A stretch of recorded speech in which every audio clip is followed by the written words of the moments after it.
Hey everyone, Andy Hall with Simply Secular Dave. I think I should press point over there. How you doing, Dave?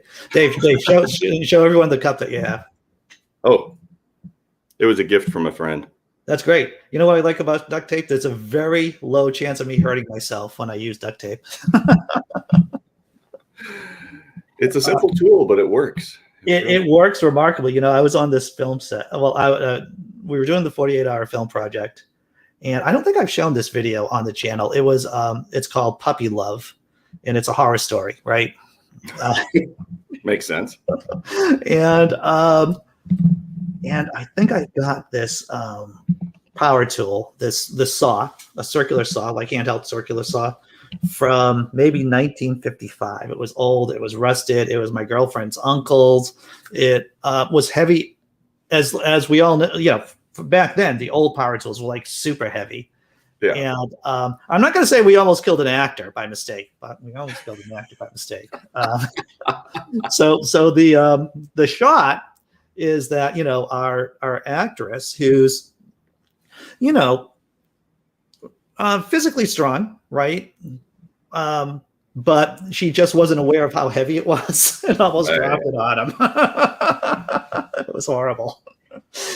Just another fun story from making movies right there. Yeah, if you compare like the first skill saw you ever worked with like a brand new Makita 18-volt cordless unit now, it's like, you know, the Iron Chariot versus the space program. They weigh nothing. They spin twice as fast. They cut better. They have carbide blades. Oh yeah. It is remarkable.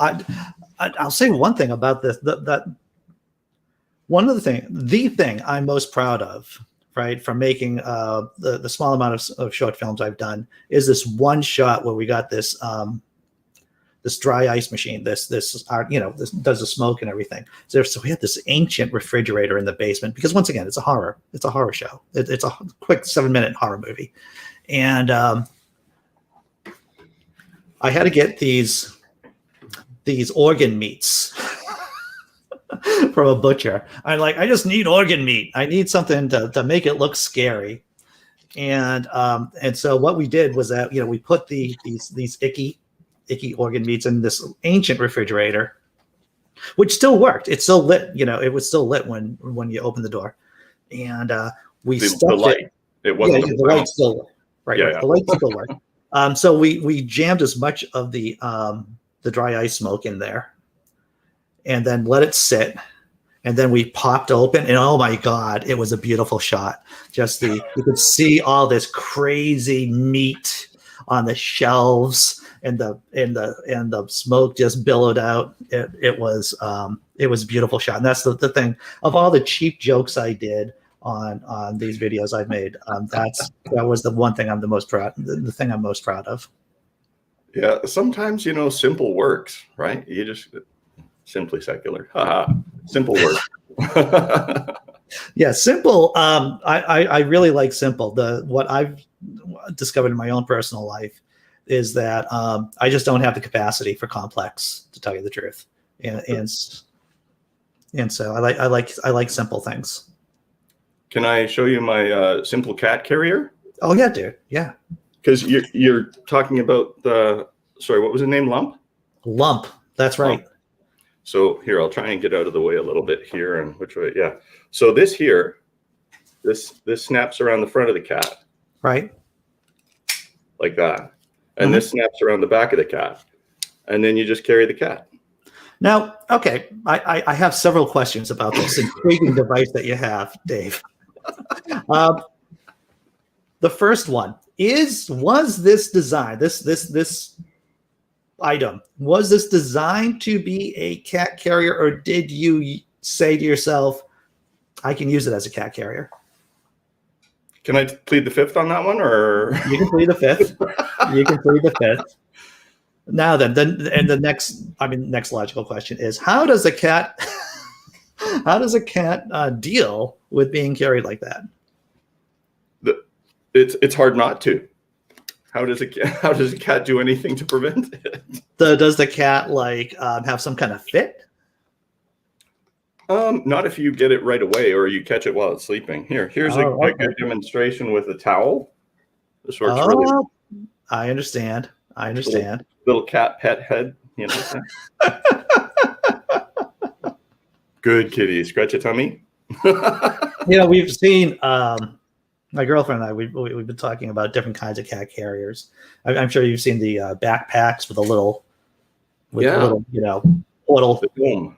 Right, and so we've considered getting something like that. Though I am old and have a conservative bias in a lot of ways. I'm thinking, what's wrong with a regular everyday cat carrier?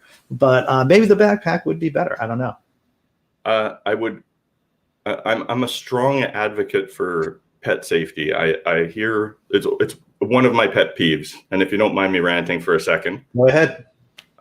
There's a lot of people out there who say this dog or this cat or this turtle is our baby. It's part of our family. Yeah. And then they toss it on the back seat of the car like it doesn't matter when they're driving it, wherever they go. And anybody who owns a pet, who loves their pet, put it in a proper carrier, or if you have a dog that's over 30 pounds, put it in a proper harness that clips into your seatbelt so that when you die, the ambulance driver doesn't have to put it out of its misery. Yeah. That's a good point. A friend of mine who was actually the actress in that movie that we almost killed an actor, Melissa McHugh-McGrath. She actually did a show. She's somewhere on the channel. Rings a bell. She is a dog trainer and in the area. And she recommends definitely, harnessing your dog. Harnessing your dog if they're in the car with you. And I know a lot of people, I like Rottweilers. I think they're great pets. I have lots of friends who have pit bulls. Yeah. And I tell them all the time, muzzle your dog. Yeah. It's not to protect the other person from getting bit. It's to protect a dog from biting your dog. Yeah. Your dog protects itself and your dog gets euthanized. Yeah. It's your responsibility to protect that animal like you would a family member. Mm-hmm. And that means taking care of it when it's on the street, open to interference by other animals, children, whatever. If a child comes up and smacks it in the eye, the dog's going to turn around and bite it. Sure. Oh, yeah. Yeah. We got James. Hey, James. How you doing? I'm doing extremely fine. Listening to what you guys are saying. Loving the gizmo. If it really works, it will be cool on a bike. For sure. Loving that. Yeah. What kind of weed did you smoke? Where did you buy it? And I need to get me some of that. Some of the weed? Must be. Well, this is British Columbia. If you can't find weed here, you ain't looking. Nice. That's it. Where there's a will, there's a way. Indeed. Definitely. Indeed. Yeah. If there's one thing Yaletown has too many of, it's pet stores and weed stores and yoga places. The gods are smiling upon your good self. I think that's a sign of a functioning society right there. Yep. At least the pet stores and the weed stores and the yoga stores. Yeah, that's fine. That's a sign of civilization. Yeah, indeed.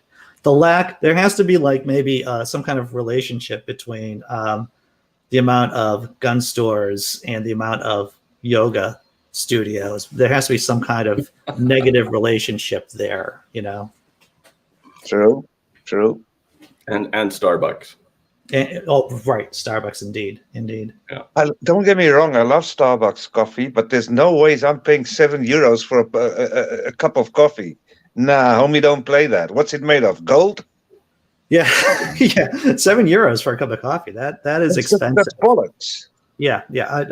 Whenever I go into Starbucks, which I don't even remember the last time I've gone into a Starbucks, I would just get a regular black coffee, like a Pike's HP, small coffee, and that cost me about $2, I think, a little bit over $2. Oh, that's fair. Yeah, and so I can deal with that, though. If I'm exceptionally poor, I will go and get the gas station coffee, the 99-cent, any size. I'll still get a small coffee because my brain can't handle that much coffee at once. But I've been known to get through the go to a gas station and tank up on some gasoline as well as some caffeine at the same time. Well, here the gas stations, the coffee is very, very expensive. Oh, So really? yeah, you pay maybe 250, €3 for something in a plastic, in a plastic cup out of Nah. a machine. You know what I'm saying? Psh. Yeah. I mean, they sell other things as well, but the prices at the gas stations here are much more expensive than the shops. They can afford to do that because there's no shops along the highway. James, can I ask you, when you first came on, I thought you were from the UK, but you sound a little more South African now that I'm listening properly. I live in Holland, but I was born in Zambia. I had a Dutch father and a black mother. Wow, that was Yeah, more than I man. expected. I'm a hamburger of everything. I want to say hello, Sammy Jenkins. And Sup, now Sam? Hey, how's it going? hey, folks. Yeah, good. I just wanted to pop in and say that people with guns need less coffee in their life and more yoga. Yeah, well, Hallelujah. Preach, my brother, preach. Yeah, I'm sure that somewhere in Arkansas there's a gun yoga studio. Bring your AR-15 and yeah. those are the places that should give people some marijuana brownies too. There should be some more marijuana yoga studios in heavy red states. All I know is if the whole world smoked a joint at the same time, there would be no killing for at least 2 hours. So how can that be a bad thing? Yeah. Four guys sitting on a couch watching cartoons going, you win. That's what I'm saying, munchies. That's what I'm saying. Yeah. It would not Yeah. be, the world would be better off. That's what I'm A lot of- saying. A lot of people joke that they'd like a purge day, but I think I'd like a world weed day where the Yep. whole world gets stoned. Don't we have that already? Isn't that 420? That I'm not is sure. that is supposed to be officially 420, which happens to be Hitler's birthday too, by the way, Yeah, I know. Okay, that sucks. which is weird, right? I guess it, but we need to take it a little more serious. You know, the president needs to get on TV and not only endorse but partake on live television. I think it's maybe within my kid's lifetime. I have an 18-year-old and a 15-year-old. Possibly within my kid's lifetime, there will be a president showing up, assuming that we're not all dead, right? That we haven't blown ourselves up. But there will be a president not only going to a pub enjoying a beer, but also going to a cafe and enjoying an edible or a joint, possibly. Well, you know what? Personally, for me, what weed does for me is, if I don't smoke weed, I'm a very volatile person. I'm not aggressive, but if you mess with me, I'll go from 0 to 60 in half a second. Sure. But when I smoke weed, I just see lips moving up and down. I shake my head, I nod my head and I smile and I keep walking. What you don't hear can't irritate you because people are, a very rare and special kind of stupid. Have you ever listened to the stuff people talk about in public? Shit, my ears start to bleed. That is the basis of a lot of my comedy, just listening to people and what they say. They don't breathe oxygen, they steal everyone else's air. No point, no ability, and fuck all interest. Sorry to be so harsh, but I've seen someone get told on the street, "You're a waste of air and water." that's it. Dad was too cheap to buy a condom. Now everyone has to suffer. I have to tell you, I think of my best insults while out in public. I think I get the best material when I'm out there. Yeah. When It's I like was especially when you go into public transport, you got no choice but to listen. Wow. Wow. when I was very young, I worked as a carny, and you need to learn to read people very, very quickly if you're trying to get them to spend their money on a game of chance to try and win a cheap teddy bear. And when you learn to read people and then you start listening to people in public and you're thinking, wow, that's messed up. That's it. That's when I meet someone, the first question that that I'm really dealing with is how smart that person is. Yeah. Because you can't talk the same way to everyone you meet, so you have to adapt your speaking style in a way that the person that you're talking to can feel you and comprehend what you're saying. Yeah, and it does get tiring. It does get tiring. Yeah. So, Dave, I want to go back to your carny days, Dave. So, you got any crazy stories from your carny days that you can say without incriminating yourself? I worked at the Pacific National Exhibition, and then I worked on what they call the Sea Circuit. So locally, we went around all the shopping malls with a few rides and games and food things and that. And the bigger malls out here, you get to set up inside and do all that stuff. And I had some as a young person, I had a bunch of people there who were actually kind of watching out for me. No. I grew up in North Burnaby, which is a very multicultural, but probably 50% Italian neighborhood.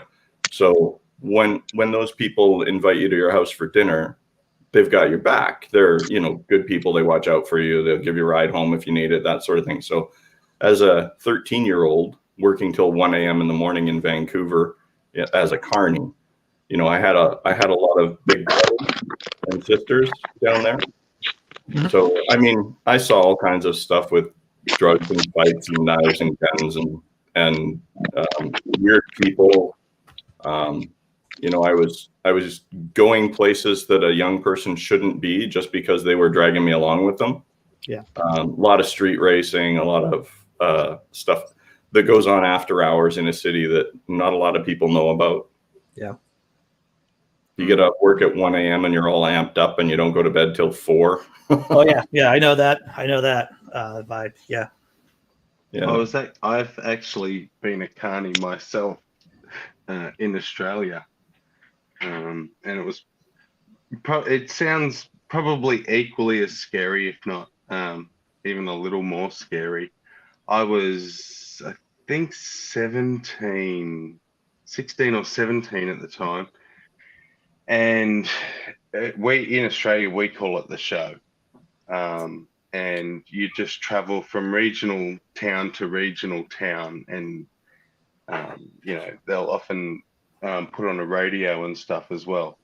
So people get pretty loose and pretty wild. And yeah, I wasn't involved in a lot of crazy stuff, but I did see a lot of scary stuff, and I did actually make quite a quick exit. Packed my tent early one morning and got the hell out of there. This thing got a bit dicey. So what exactly did you see then? Like Dave was saying, just a lot of drugs and they live a very bohemian sort of lifestyle. Very they live in their own little bubble. And in Australia anyway, I don't know what it's like elsewhere, but there's a showman's guild, and it's very cliquey and family run, and unless you're family, you can't really you can buy an amusement, but you'll never get it into a show anywhere, and things like that. So coming in as an outsider, I didn't have a lot of friends, and like Dave was saying, I didn't really have anyone have my back. So you didn't really have to step out of line. People were looking at you just, for something to do, really. So it was a pretty scary time. I did get to learn all of the sideshow tricks. So something that I've still remembered to this day. So they are all rigged too. They are all rigged. Every single one. Completely and utterly rigged. I wouldn't call them. In Canada, we have regulations on them. So I don't know if my experience was maybe different. but all of the games that I ever worked at were possible, but they were difficult. Right? There was no gimmick or trick to them. We actually were shown gimmicked games one time. They took us to a game that you absolutely could not win, and showed us how it was gimmicked and all that. But there's regulations out here, and there's two big companies in British Columbia. I don't know if they still exist or if they've changed names, but there was West Coast Amusements and Conklin Shows, and they pretty much ran everything. So they were the guys who bought the rides and the games and the trailers and everything, and they brought them to Playland for the PNE, the 17 days of the PNE that they run every year. Yeah.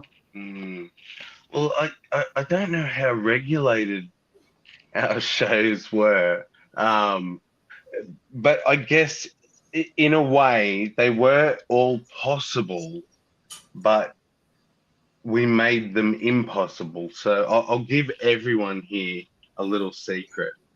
Next time you're at a carnival or something, and there's the buckets, you got to throw the ball in the bucket, and the bucket's just sort of on an angle, and the guy will throw the ball in. He'll throw 2 or 3 and show you how easy it is, and you'll throw the ball, but it will bounce straight back out every time. Sammy, no matter how soft or hard you throw it. Sorry, Sammy. No, just like a plastic bucket. Okay. But what it is, you'll find that when he throws a ball in, he throws a ball into a bucket that is full of balls. And which then takes all those balls and hands to you, and you are now throwing them into a concave, bouncy bucket And that won't receive the ball no matter what. The softball deadens the throw. If you throw a ball into a softball, it just stops and dies right there.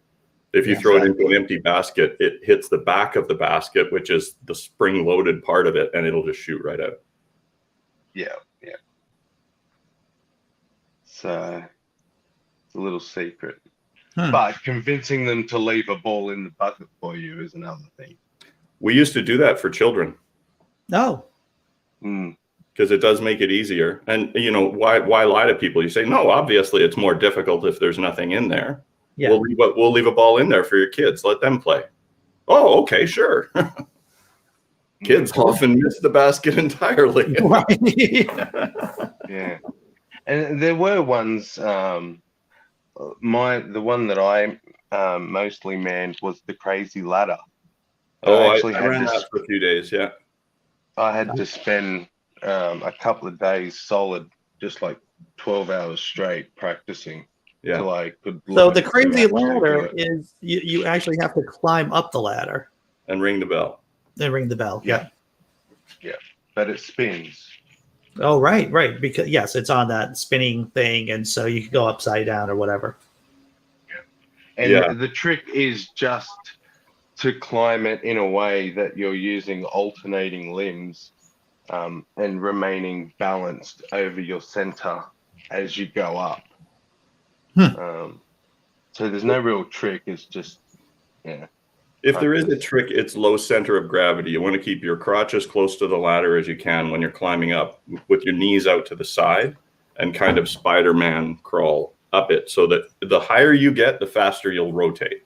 Dave, just by you saying you got to keep your crotch close to the ladder, I think I would be really concerned.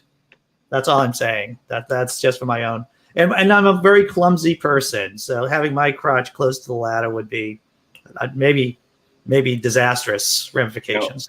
Are you concerned about the ladder hitting your crotch, or are you concerned about tons of mice clipping that and putting it on a website somewhere?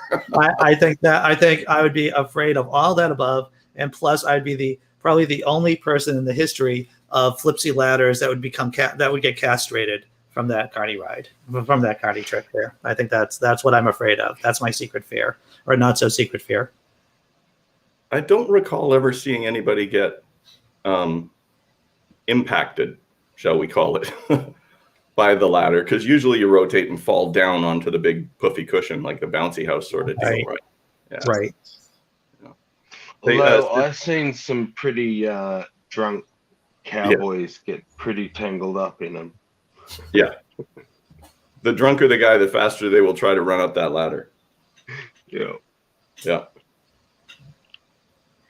Sammy, did you ever work the bottle up one where you have to stand up the beer bottle with there's like a fishing rod with a little loop on the end of it? No. That one took me about a week and a half to learn. But boy, I tell you, it's what it is. You have a fishing line with a string off of it that has a little, it's like an acrylic loop, and there's a bottle sitting on an inclined thing, and you have to stand it up and leave it standing up. It has to stay standing up. It can't wobble and fall down. And it's on like a countertop surface that's like wickedly smooth. And boy, I tell you, when you learn how to do that and somebody comes up and says, oh, this looks impossible, show me how to do it. And you reach over and you go, whoop, and you do it. They're like, oh, that looks easy. They don't know that you spent like 40 hours practicing it. Yeah. It's like with that crazy ladder, I could actually walk up it. Mm-hmm. No hands. I've seen a guy do that. I couldn't do that.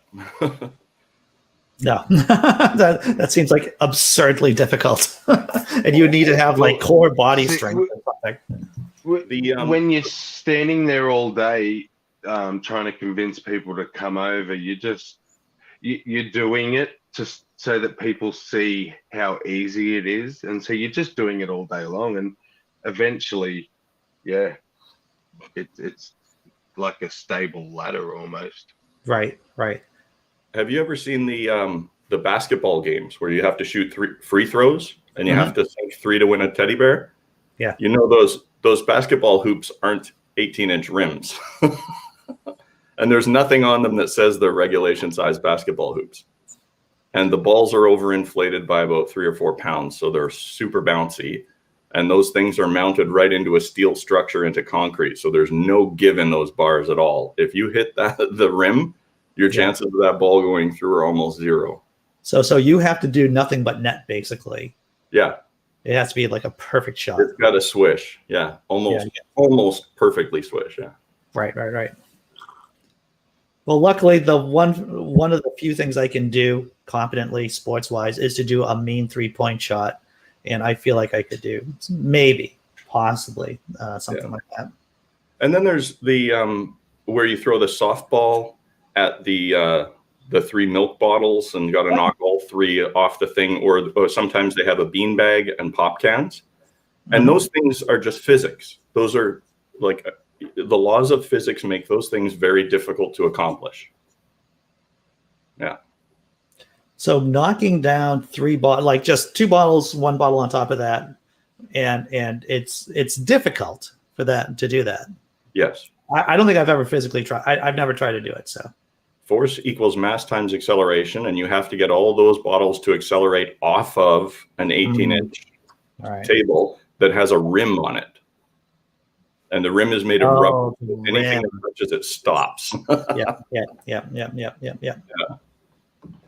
The other one, I don't know if you guys had the plate smash game where you have the plastic plates that are all round and facing you. You have to break 2 with 1 ball. So you throw a softball that's this size between 2 plates that are curved like this, and you can miss by about a half a centimeter. That's about it. It's just very difficult. It's an optical illusion sort of deal, right? Oh, that's interesting. Yeah. It's possible. It's just difficult. So you're saying it's almost as if what you're saying is that the best way to win is by not playing. No, go have some fun. I'll have some fun. Okay, yeah. Well, yeah. Yeah, and there's easier games, like for the kids, they have the balloon dart games. And those balloons are huge and they're stuffed all over the place.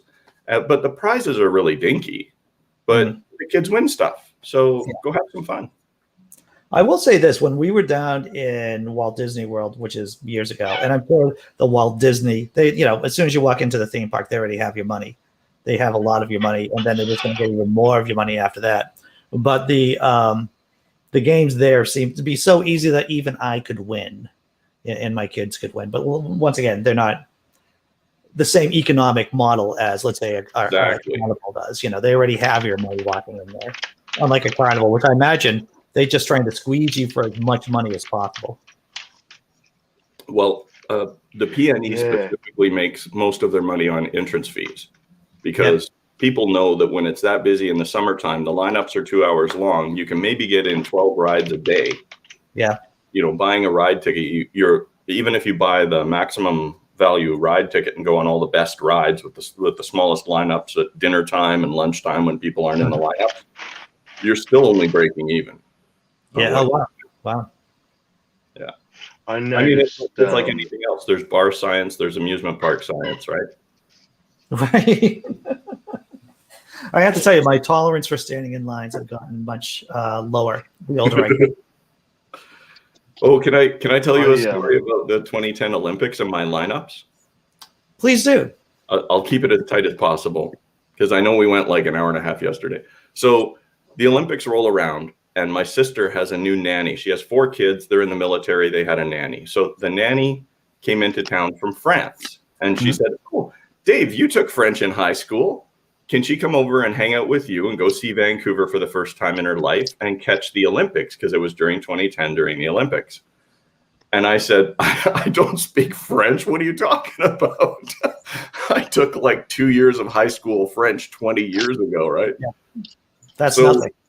Yeah, but she goes, you get an app for your phone, get a Berlitz French for Travelers, something like that. Just show her, you know, around, have a beer, do a dinner, what have you. So I happened to work in Yaletown at the time. So she comes into town. We drive downtown to my place. We walk down to the local pub where I go all the time, and there's a lineup. So I say to the guy, "Hey, can you get me in?" And he goes, "No." And I said, "Can you get me in for money?" And he's like, Oh, that's what you meant. Oh, yeah, but it's standing room only in the lounge. So we go into, of course I can. We go into the lounge, and I see these people who are just about to get up from their table. They're finished their food and all that. And I said, "Hey guys, we just came in from out of town. It's been a long day. Can we have your table when you're done? I'm not trying to ask you to leave or anything, but when you're done, can I have your table?" They go, "Oh yeah, sure." So we order a couple of drinks, we walk around the bar, we come back, the guy taps me on the shoulder, he goes, "Hey, we're leaving now, you can have our table." So we sit down, we're enjoying our food and beverage, and these 2 guys walk up and they're wearing all Coca-Cola gear from head to toe. So I have to ask, I'm a curious fella. I'm like, "What's the deal with the stuff, dude?" And he says, "I'm the president of Fred Meyer Corporation. And when you sell 600 million cans of Coke a year, they take you out to the Olympics and give you tickets and give you a hotel. And this is our weekend away to come see the Olympics. And stuff. We're going to see the Canada-USA hockey game and all this." And we get to chatting. The guy's name was, I don't know. I have his business card here. Anyway, so this guy was the president of Fred Meyer Corporation. I said, "Hey, pull up a chair." So him and the vice president and their 2 wives sat down at the table with us and enjoyed a meal. And so we screw off. We go down to the Yaletown. They've got a concert going on. And I see the lineup. And I'm like, "Oh, this is not going to fly with me." I walk up to the gate and I said, "Hi, my friend just flew in from France." And I don't speak the language very well, but she's needing to use a washroom and she doesn't know who to ask or where to find a washroom. And they go, "Oh, the washrooms are all inside. Just go through the security gate here and the washrooms are on the right." So the guy literally pushes us ahead of the line to where like the wheelchairs and stuff are going through.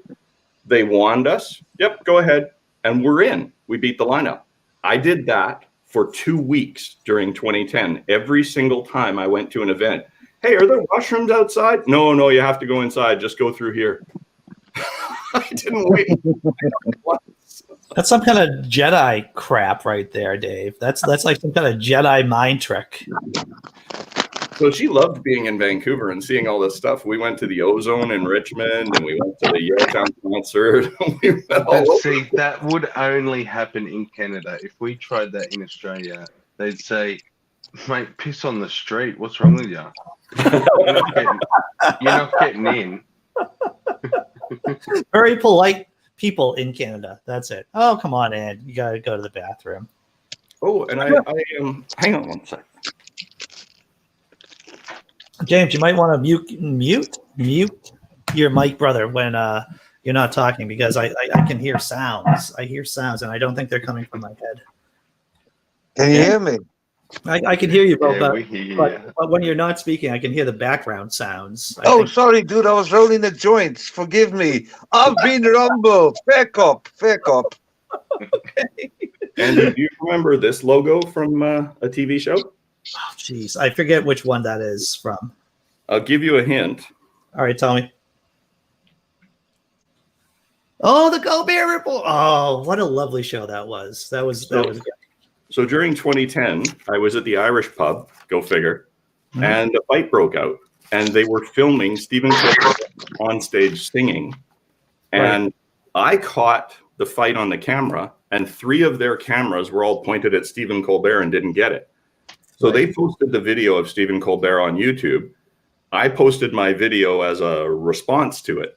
And I get a email from them, from the producer of the show, saying, none of our cameras caught the fight, but we want to use it on tomorrow night's show. Can we use your video? So I said, yeah, send me an FTP link, and it'd be great if you could send me a hat or a shirt or something like that. So, yeah. Oh, where's the letter? They actually sent me a thank you letter from the producer as well, and the hat and the shirt. And Very they nice. used less than 1 second of my video. It was like a blip, and a fight broke out. Blip. So was it just 2 dudes, or was there a bunch of guys? What was the? It was Stephen Colbert was on stage, and somebody jumped on stage so that they could get on the Colbert Report. Yeah. And they went, woo! And security grabbed him and threw him on the floor. All right, it was over very quickly. It was over quickly, but they literally just flashed to them going, "Wah!" with this guy off the stage, right? So I was watching Jerry Seinfeld. This is years ago. Jerry Seinfeld. He was in Boston. He was at the Wilbur Theater, which is where a lot of comedians. He might have been at the Wilbur Theater. He might have been at another theater, but that's besides the point. But Jerry Seinfeld walked out on stage. Walked out, and somehow someone was able to get on stage and give him a folder, and Jerry thanked him, and he walked off. And it's about the climate crisis. It's about global warming. And Jerry's like, I don't know what you expect me to do, because I am a comedian, and this is about climate change. but that's how motivated activists work. But Oh, did yeah. you expect him to do something like right there on stage? Yeah, yeah. What's he gonna do besides? Sit down and start reading it? Yeah. Did any of you ever see when Bill Burr had a meltdown? I think when he was in Philadelphia. That is epic. That was epic. That was an earthquake. So Yep. they're if you've ever performed in front of people, you know that there are some bad crowds. There are just some crowds Reckless. that just want to screw with you. And so they were doing a comedy tour, and they were in Philadelphia. It was a bunch of people performing, and the crowd was just unruly. Bill Burr comes up, he's a Boston guy, and he just doesn't even try to be funny to begin with. He just starts roasting the crowd for a solid maybe 11, 12, 13 minutes or so. And it's just him.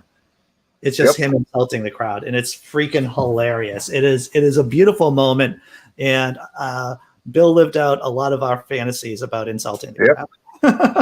And he finished his set. He didn't walk off. You got to respect that. Well, he just made a choice, and he realized he was in a no-win situation, so he might as well enjoy it. And it is one of the most epic pieces of Bill Burr being Bill Burr out there. Yep. It's definitely there's some videos out there, not high quality videos, of course, because they're just people on their phones recording. I think his most poignant remark was the one he made about Rocky. In comparison to, I think, Joe Frazier was also from Philadelphia. That was epic. Well, he said that Philadelphia is so racist that you would rather have an imaginary sports figure for a statue than a legitimate sports figure from your city who's black. That's how racist Philadelphia is. I thought that was hilarious. It was the first thing I thought of too, James, when you said that. Yeah. That's the good thing about, in America, there's a lot of stupidity, but you guys have got one of the best comics in the world. I mean, look at a guy like Dave Chappelle. Well, oh yeah, yeah. He's amazing. I think that there's a relationship. Once again, we're going to talk about graphs, about how stupid the greater society is, and then how talented the comedians are. Perhaps Yep. like the comedians have this pressure on them of dealing with stupidity on a daily basis, and that creates this kind of petri dish of humor. Yep. Definitely. Can Definitely. I ask you, Andy, as an Australian, what your opinion of Bill Maher is? Oh, Bill Maher. Bill Maher. He's. I'm going to say what I say about a lot of people. About a lot of people. It's with comedians. There are a lot of comedians that I enjoy their humor, like their show, perhaps. But when they get down to actually thinking the thoughts and saying their thoughts, I'm like, I don't think that's right. Exactly. Like I could watch a Joe Rogan comedy special and not feel dirty inside. But when I listen to his podcast, I'm like, oh, Joe, you should be a better skeptic. If you're going to have a platform, and if you want to be a skeptic, which I think he does, and to be a rational person, then you're not doing it right. You're a funny guy, you're a smart guy, but whatever you're doing, you're just not doing that right. And when I look at Sam Harris too, I've said this many times. Whenever I mention Sam Harris, it's like I don't always agree with what Sam has to say about a variety of topics, but on this thing, I agree with him, and with Bill Maher too. It's like I may not agree with him on a lot of. So if I reference Bill Maher, it's like I'll always do that. And this is just me being traumatized by blogging for all these years, to tell you the truth, Sammy Jenkins. It's just there's always a disclaimer. I don't agree with him on many things, but on this one thing that he's talking about, I can get on board with. But My major issue with Bill Maher is his Zionism, and he's unabashed and unashamed ass kissing of that war criminal Netanyahu. It's sickening to watch. Didn't Netanyahu just lose a vote? I remember hearing about that yesterday. Well, he's trying to keep out of jail, but the problem is, okay, Likud has still the largest majority in the Israeli parliament, but not enough to form an absolute majority. You know what I'm saying? So he's not really wanting to get elected. He wants to stay out of prison. Well, that's why he's doing what he's doing. Yeah, now I want to look it up, because I thought he lost the vote I don't know, dude.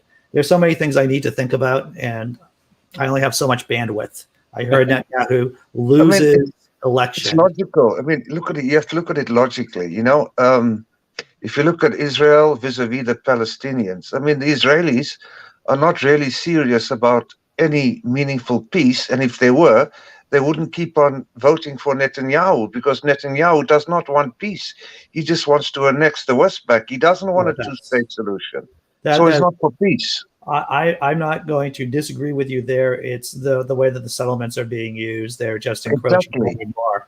And I don't know what the long-term solution for the Israeli state is, because, and far smarter people have said this before, how can you have a democracy that is innately Jewish when you have a majority of the population who's not Jewish? Because that's how things are going to be working within Israel. You look at the birth rates, and it's like the Northern Irish issue, right? Catholics versus Protestants. Yep. Over time, there's just going to be more Catholics and Protestants in Northern Ireland. Yep. In Israel, the way that it's structured now, there's going to be more Arabs than Jews in Israel. And how do you deal with that while still being a functioning, or being a democracy? The thing also is, I mean, for a country to survive and to thrive, it must be secular. So my problem is, why is an Islamic Republic of Iran bad and the Jewish state of Israel good? All faith should be removed from politics. Well, ideally, I agree with you there. I agree with you there. Is that Netanyahu is a fascist? I mean, Zionism to me, and don't get me wrong, I'm not anti-Semitic. I've got nothing against the Jewish people if they exist, because it's become a religion, and the way you can see that is the different kinds of races that you have that, practice that religion. I've got nothing against that, but what I'm against is Zionism. Putting one ethnic group above the other. That's not cool. Yeah. No, Yeah. Well, I mean, it's funny how, we were talking about, I was joking about how we've had babies since forever, and yet we haven't figured out how to make safe baby food, right? But it's like there's been tribes and there's been people for as long as there's been people and tribes, and yet somehow we still haven't been able to square the circle on how to deal with nation states and ethnicity. It is something, because after World War I, World War II, we thought, well, maybe the way to safeguard how to make people safe is by giving certain ethnicities certain plots of land. That's it. Maybe I mean, that's a way of safeguarding people. But the thing is, we still haven't figured out. We still haven't been able to figure out what the right thing is. Besides, of course, just having it's a difficult solution. It's difficult. The thing is, we have, if you compare we human beings, we have more in common than we have differences.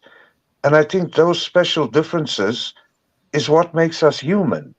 We should celebrate it and not be afraid of it. Being different, be it straight, gay, progressive, left-wing, whatever, you know what I'm saying? Uh-huh. Embrace it. There's nothing wrong with being different. Yep. But I think a way to detoxify policies and international relations is, of course, just having secular governments. I think that would be a big step in the direction of actually making a feasible system in the world. I would go one further, and what would I do? I would abolish the veto right of the 5 permanent members, because that's why Israel and other countries, including Saudi Arabia and China, get away with what they're doing because they have the veto right. That's not fair. Well, that for those of you who are watching who aren't aware of this, of course, is that the 5 permanent members of the Security Council have veto power. So anything they don't want, it's like the filibuster gone crazy. That's what it is. Yep. It's like the filibuster on steroids. Yeah. So and of course the people, the 5 nations were decided on after World War II. So they're England, France, Russia, then the USSR, the United States of America, and I believe China as well. Yes, China as well. Yeah. So you have countries like India, which is the world's largest democracy, not a permanent member of the security. That's why China's being able to get away with what they're doing to the Uyghurs. It's genocide. Yeah. Well, Canada has just in the legislature, they just passed a motion that identified what they're doing as genocide. It is. Yeah. They're eradicating a whole culture. And I've read stories about the Uyghur women being raped by Chinese guards. It's like they're trying to exterminate their identity. I mean, that's messed up, man. I know that, well, as Machiavelli said, to put on my geek hat a little bit tighter, Machiavelli said the best way to control an area of land, to control a people, is to colonize that area where those people live. So that's what they did in Tibet. Exactly. Listening on NPR is that they've just been moving, China, the central government has been just colonizing Tibet with ethnic Chinese, ethnic Chinese, and that is a way of controlling. It doesn't matter if it's England sending Scots over to Northern Ireland to colonize that area in order to control it, or the Jewish state putting settlements in the Western Bank to control that area, or the Chinese government putting ethnic Chinese into Tibet. These are just ways that governments control areas of land that they probably shouldn't be controlling in the first place. Well, Napoleon said it very aptly. He said morality belongs to the country with the largest artillery. Well, yes, I remember that. If you're in power, you can do what you like. Yeah. That is an unfortunate commentary on how the way the species works many times. Yeah.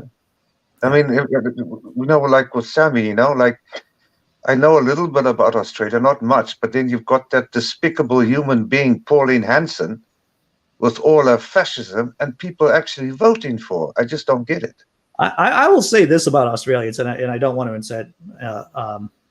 insult anybody, but the times I've gone drinking with Australians, I've had nothing but fun, and they strike they strike me as amongst the people that I've gone drinking with, other nationalities, they seem to be the most American, the most similar to the people in the United States of America, in the most positive way. In the most positive way.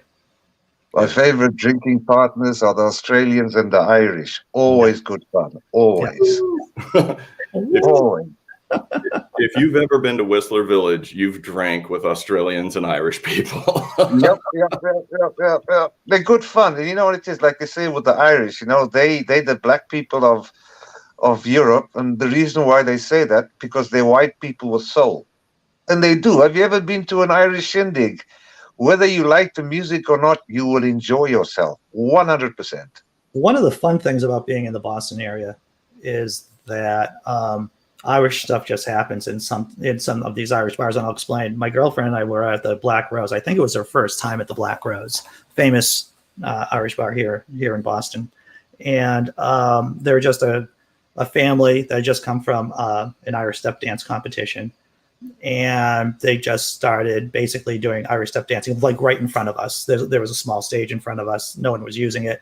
And they just started doing their step dancing stuff. And I thought, wow, this is pretty magical, pretty incredible. Yep. And I've been to Ireland. They're a very warm, welcoming people. Nice people. Yeah. And enough redheads for everybody. Yeah, ginger galore, my good man, ginger galore. Yeah. That's how I Can really say actually Irish down deep is when a red-haired girl goes by, I'm like, "Whoop." I'm like squirrel. Right. So I think I'm doing speaking about drinking, I think I'm doing Atheist Drinking Out Loud this Saturday. I just messaged the guys. I just messaged Neil and Seamus. Neil's having a tough week. What's that? Neil's having a tough week. I don't know if he's going to be around for that. Oh, okay. I just got the message from Seamus. So, all right.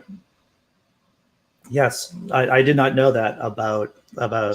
Is it COVID related? I don't believe so, but okay. I don't want to get into any details without kind of passing it through Neil. Yeah. All right, so I'll talk to Neil. So maybe it'll just be me and Seamus, and maybe we'll have a third person on. I'm not sure. We'll figure it out. But one way or the other, always drink with an Aussie. Come hell or high water, I will watch. It's always a good laugh. There'll be enough drinky people watching that you can always add it. Yeah.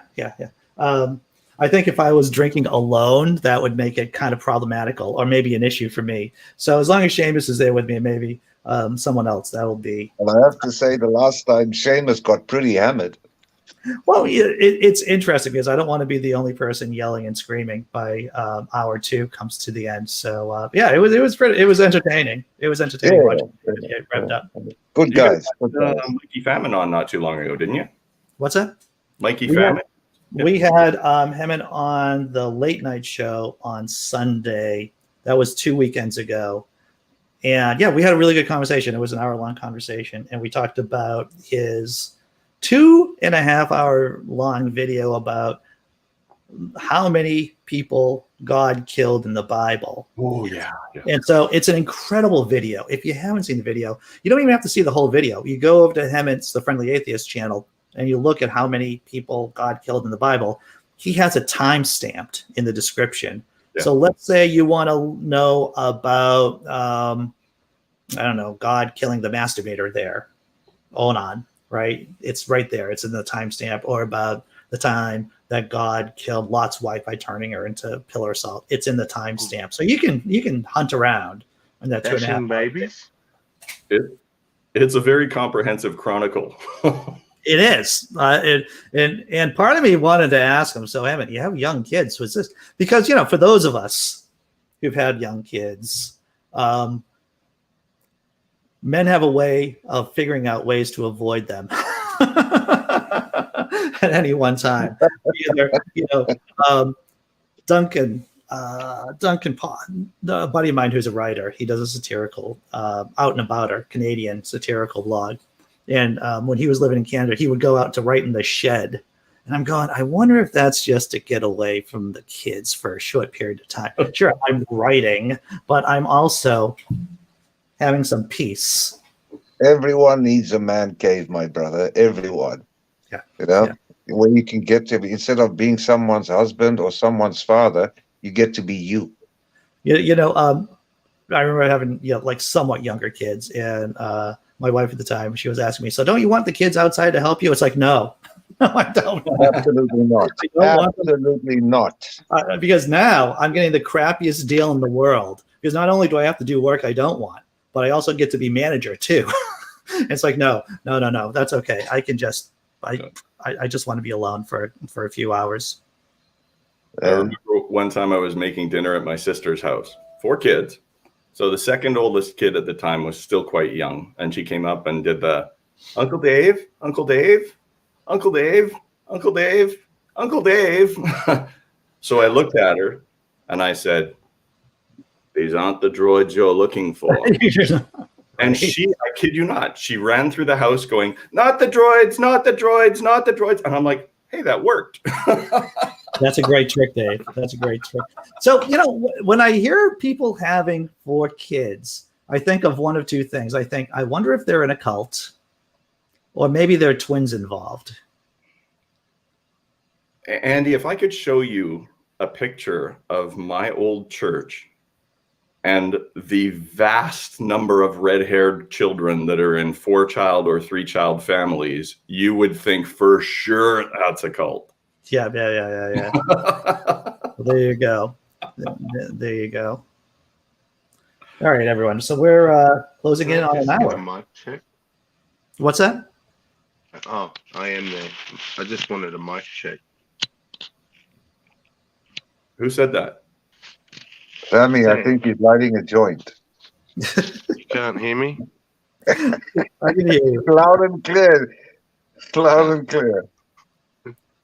All right, lads. We're heading down to an hour of being on the show, and I got to actually write the blog post for today and do all kinds of fun stuff. It was a blast. Thanks, man. It's the highlight of my day. I had a good laugh. I was sitting with smart people, compassionate people with empathy. It doesn't get any better than that. I'm a happy camper. Happiness is not a bad thing. This is good. It's a good thing. Yeah. Thanks for everyone in the chat coming on. And Simply Cyclically Dave, I can talk to you for like ever. You never have to ask to come on. If you want to come on, then come on. And same thing with James and Sam. Me and Velcro, we love it here.